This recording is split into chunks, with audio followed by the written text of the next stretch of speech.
Hai, hari ini saya membentangkan tentang bab 2 pencemaran. Saya Mayuri, anak perempuan P. Devon, nombor matrik 10 DIT 23 F2039.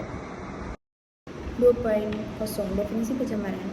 Definisi pencemaran adalah perihal mencemari atau mencemarkan pengutaran masalah udara sering dihadapi oleh negara-negara yang sedang menganggap Kamus Pelajaran di edisi kedua, dan juga ditakhirkan sebagai kemasukan bahan pencemaran seperti bahan kimia, hingga haba cahaya dan tenaga di alam sekitar yang mengakibatkan kesan memusnahkan.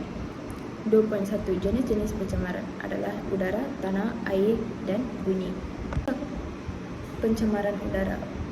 Punca kepada pencemaran udara termasuk berlepasan asap dari eksos kenderaan, asap dari industri kilang, penggunaan ram batu yang tidak terkawal dan membakar di tapak pelupasan. Fenomena semula jadi juga menyumbang kebakaran hutan akibat kepanasan dari matahari dan juga kejadian letupan gunung berapi yang mengeluarkan partikel asap dan debu dengan kadar yang banyak hingga menjejaskan penglihatan di sekitar tempat kejadian. Kesan pencemaran udara. Kesan pencemaran udara menjejaskan sistem pernafasan manusia. Ini kerana dalam keadaan udara yang tercemar terdapat udara telah diracuni oleh bahan tercemar dan gas-gas yang tidak diperlukan. Langkah-langkah mengatasi pencemaran udara.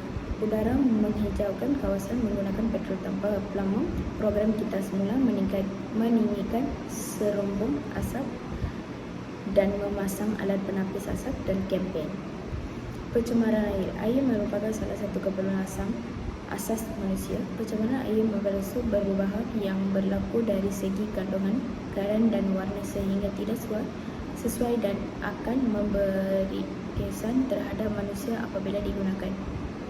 Puncak pencemaran air. Puncak pencemaran air boleh berlaku disebabkan oleh pelbagai faktor termasuk pembangunan sisa industri, aktiviti pertanian yang tidak terkawal, penyebaran sisa domestik dan aktiviti pembangunan yang tidak terancang. Semua ini boleh menyebabkan pencemaran air yang serius dan merugikan kepada persekitaran dan kesihatan manusia. Pencemaran tanah. Pencemaran tanah bermaksud perbuatan yang berlaku kepada sesuatu kawasan sehingga terjadinya pertukaran warna, kesuburan dan hakisan.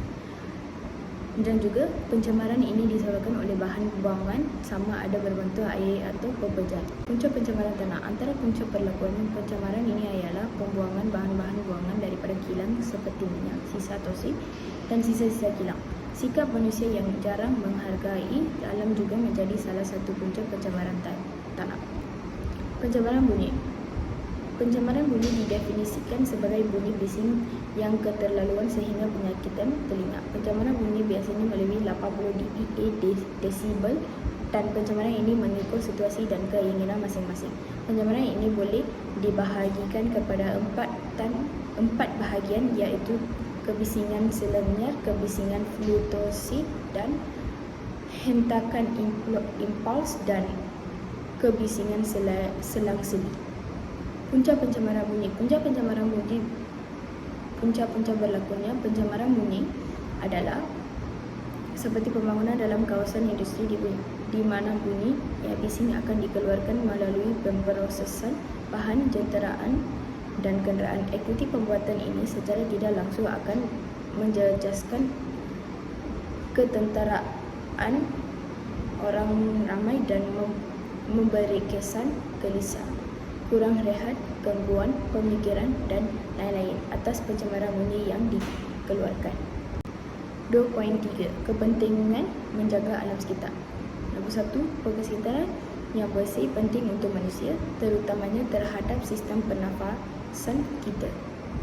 Kedua, tumbuhan-tumbuhan membebaskan oksigen ke udara dan membolehkan badan kita mendapat bekalan oksigen secukupnya. Akhirnya, alam sekitar yang bersih dan sihat menjamin kesihatan manusia, menarik pelancong dan memastikan bekalan sumber alam yang berkualiti tinggi. Terima kasih.